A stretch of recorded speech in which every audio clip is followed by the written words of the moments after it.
The Metro East Sports Podcast is proudly presented by Little Caesars. Famous for its hot and ready pizza and delicious crazy bread, Little Caesars has been named Best Value in America for the past 12 years. Little Caesars products are made with quality ingredients like fresh, never frozen, mozzarella and Munster cheese and sauce made from fresh-packed, vine-ripened, California crushed tomatoes. Treat your family to some delicious Little Caesars pizza in Alton, Glen Carbon, Troy, Collinsville, Shiloh, or Granite City today.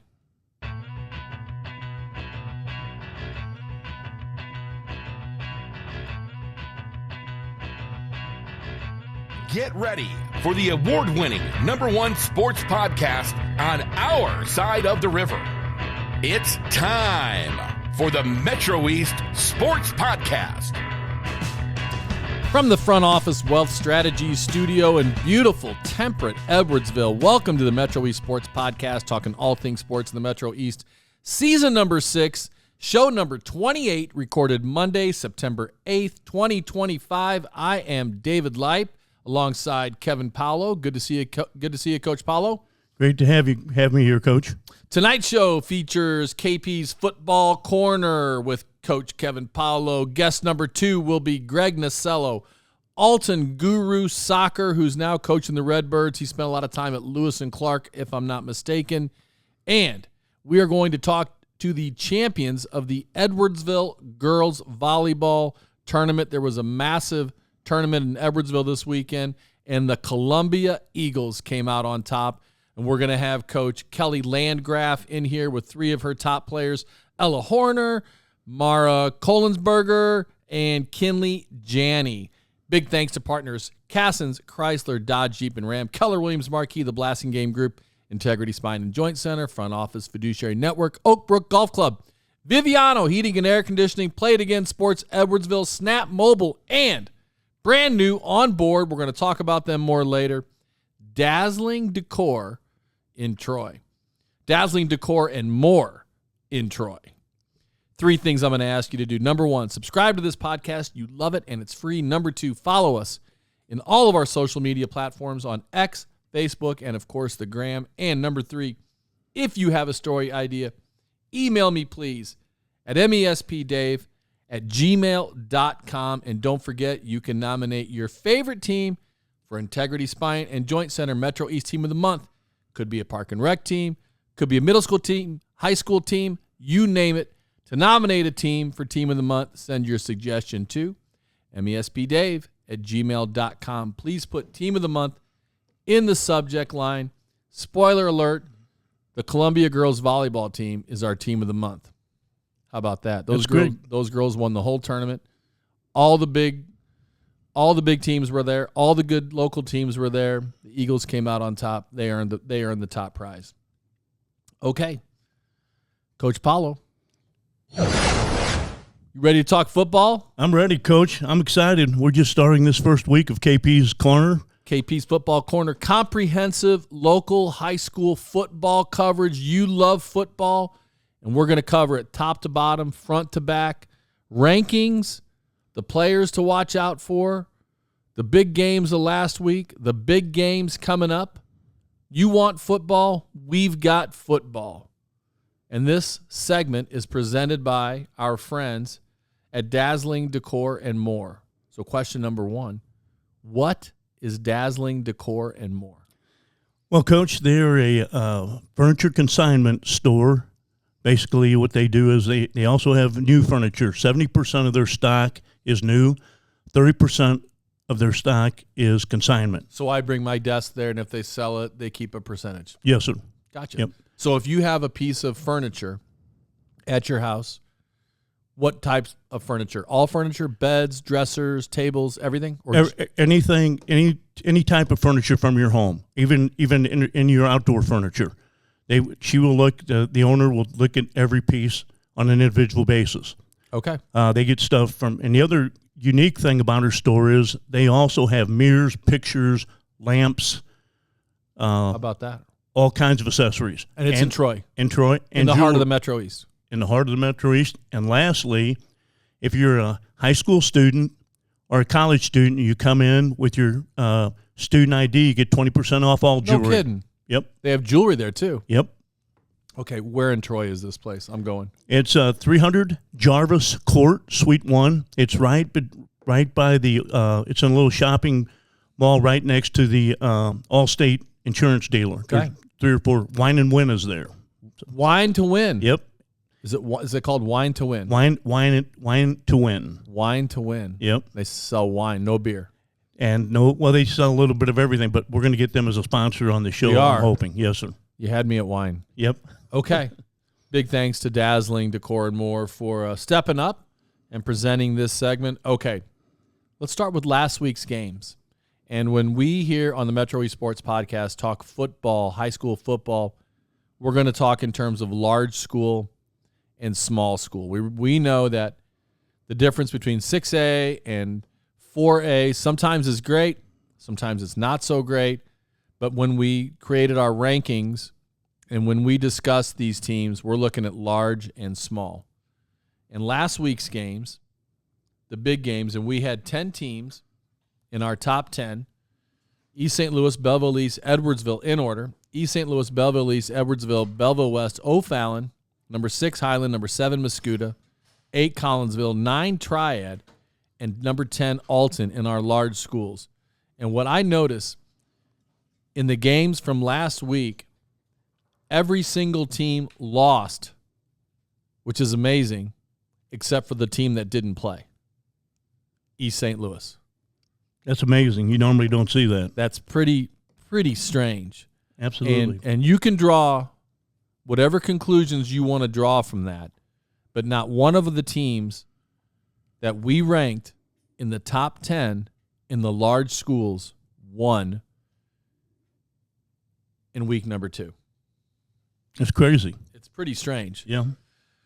And of those games, East lost to Pekin 24-14. Edwardsville lost to a team from Indiana 61-21. West lost to Fort Zumwalt West 35-14. O'Fallon lost to Troy Buchanan, whom Edwardsville plays this week, by the way, 42-7. Highland lost to Althoff. Mascoutah lost to Sacred Heart Griffin. Collinsville lost to Centralia 29-8. Triad lost to Washington in what was probably the closest game, 21-14. And Alton lost to Quincy 33-7. That's another amazing thing, Coach, about these games. They were none were close, as you mentioned. Well, Triad losing to Washington was one possession game. Right. So I don't know what to say about that, honestly.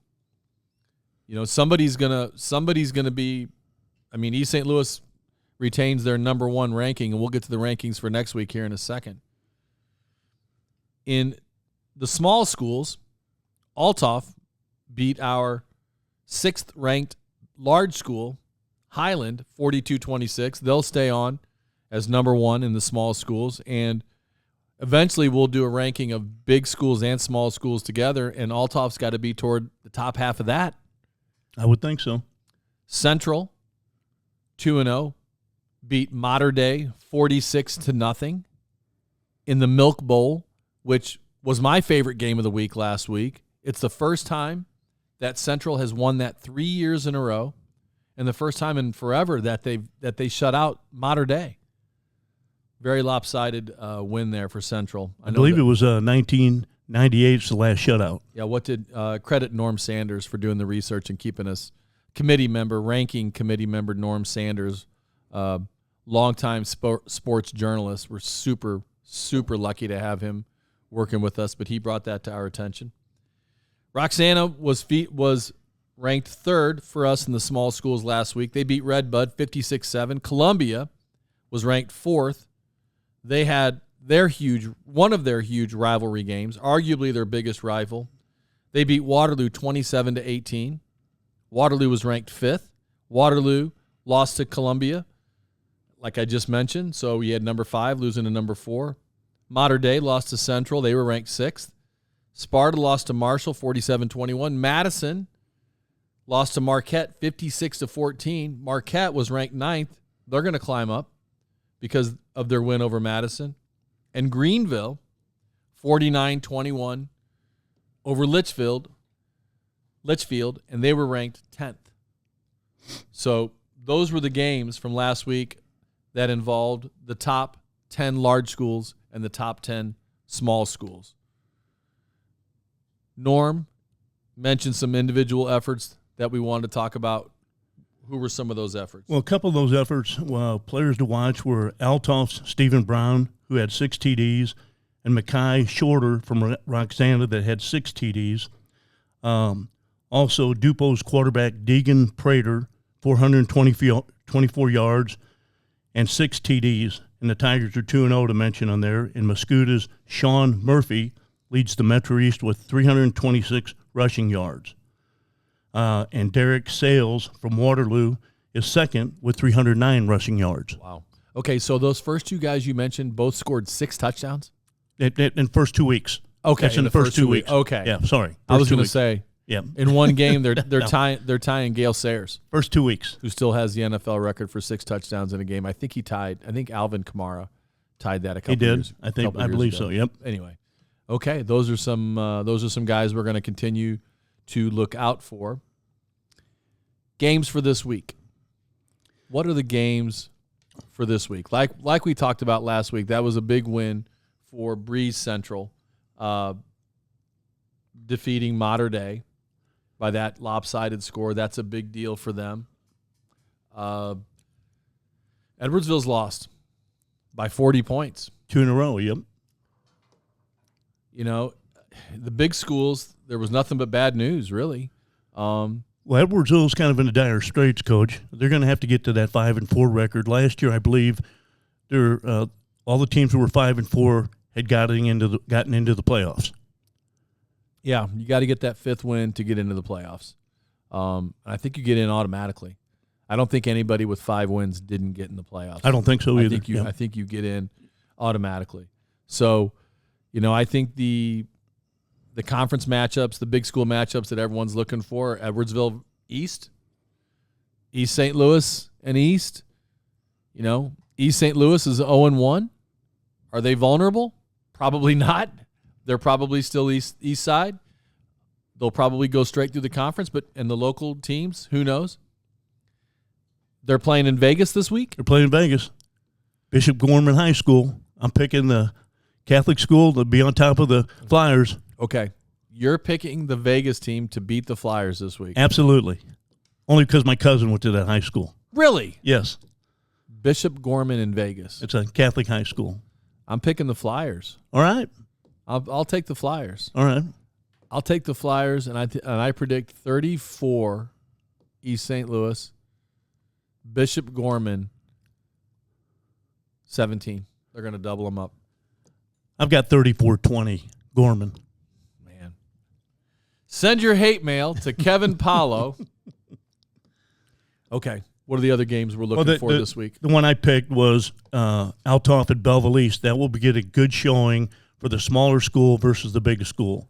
Both those schools are very, very competitive, very strong, and I think the proof will be in the pudding there.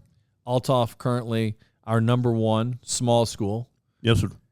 Belleville East currently our number 2 big school. Yes, sir. And where is the game? The game is at East, I believe. Okay. Well, everybody lives in, there are 2 Belleville schools, so it'll feel like a home game, but that'll be a big rivalry. Coach Frazier from Altoff, Michael Harrison Jr. from East. Yeah, that'll be a big one. That'll be fun. Okay, let's read the rankings from this week. All right. You want to unveil them? Let's start at the bottom and work our way up in the large schools. Go ahead. At number 10, we got Alton High School. Got the Redbirds from Alton. Number 9, Triad. Number 8, Collinsville K-Hawks. Number 7, the Mascoota Indians. Number 6, Highland. Number 5, O'Fallon. Coming in at number 4, Belleville West Maroons. Coming in at 3, the Edwardsville Tigers. Number 2, as we spoke before, Belleville East Lancers. And then number 1, East St. Louis Flyers. Okay. We'll see what happens. This is kind of, I predict there will be some movement this week. Some teams moving up and down and moving around a little bit. Okay. Small schools. Small schools, we had some honorable mention this week. We had Jerseyville coming in. We had Freeburg and Dupo at 2-0. All those are honorable mentions for this week. Okay. So those teams are not in the top 10. Dupo's 2-0, right? 2-0. Okay. Get angry, Dupo people. Come on. Demand that your team gets in the top 10. Send us some hate mail. We'd love to see it. Yeah. Coach Klostermeyer there. Great guy. Been on the show a couple times. Fantastic. All right, Dupo, we see you. Here we go. Number 10, tied with at the number 10 spot, Greenville and Madison. All right. Number 9, we have Marquette. Number 8, Sparta, which is kind of new to the rankings this week as we pulled around. I think they were kind of bouncing around the bottom tier before. So, okay. 7, Mater Dei. Number 6, Waterloo. Number 5, Cahokia. Number 4, Columbia. Number 3, Roxana, which I think is really amazing for that school at this point. They've had a lot of success. Yeah. Got to the semifinals just 2 years ago. Okay. And then we have Central. And then the Althoff Crusaders, number 1. Okay. You know what? Good for Coach Frazier to continue the success after De'Ara Hill and Jason Dowell went on, and the wide receiver whose name eludes me, the kid who went to Boston College. Yes. Yep. Okay. So you lose 3 Division I athletes. You're a very small school, and you're still cruising right there at number 1. Good for them. Okay. All right. The other player that I'm going to say we're going to have to watch out for that you didn't mention is Jonathan Rouleau, who may be the most recruited football player in the Metro East, the kid at Belleville East who is going to play on both sides of the ball, absolute beast, but he is a game wrecker. I'll be curious to see what he does, where he shows up in the stat line for sacks, disruptions, fumbles. I can't wait to see that kid play. Coach, he's an animal. He is. Absolutely an animal. National champion wrestler and a great kid. Had him on the show. That's, he's just like Jason Dowell. Big, strong kid, and you're just rooting for him. Great wrestler, great football player, fantastic athlete. On the show, Juice, they call him. It was Juicy when he was a kid, and it's shortened now to Juice. Juice, huh? I'm going to call him Mr. Juice for the rest of his life. The kid is a gamer, and he's going to be a college all-star, and we're going to see him in the league one day. That's my prediction. I know it's a lot to put on a kid, but I'm rooting for him. Well, it's interesting because we'll see this week because Althoff's got a big line, up front line, so it might be a war up there in the trenches, Coach. Okay. Any other games you want us to watch for this week other than Belleville East and Althoff? No, I think that's probably the 2 I saw. There might be a few more back in there, but that was the 2 that I thought were important to watch. Okay, that wraps it up then for our second edition of KP's Football Corner, presented by Dazzling Decor and More. Check us out. Check out our rankings online and our social media on Twitter and on Facebook and the Gram, of course, and you'll see our complete listings of teams ranked in order. Let us know what you think. Let us know where we've missed it, where we've messed it up. Let us know some players that we got to keep an eye on. Let us know the games you think we need to feature and keep an eye on in particular. We'd love to hear from you. Go ahead. Coach, I wanted to mention I'm going to be out and about doing some on-site game watching. So I'll be doing some clips from the games that I watch, and we'll talk about those as we move ahead. If you see Coach Paulo, make sure you go on up to him and tell him how much you love the show and how much you love his work. KP's Football Corner, presented by Dazzling Decor and More. We'll see you next week, bud. Thanks, Coach.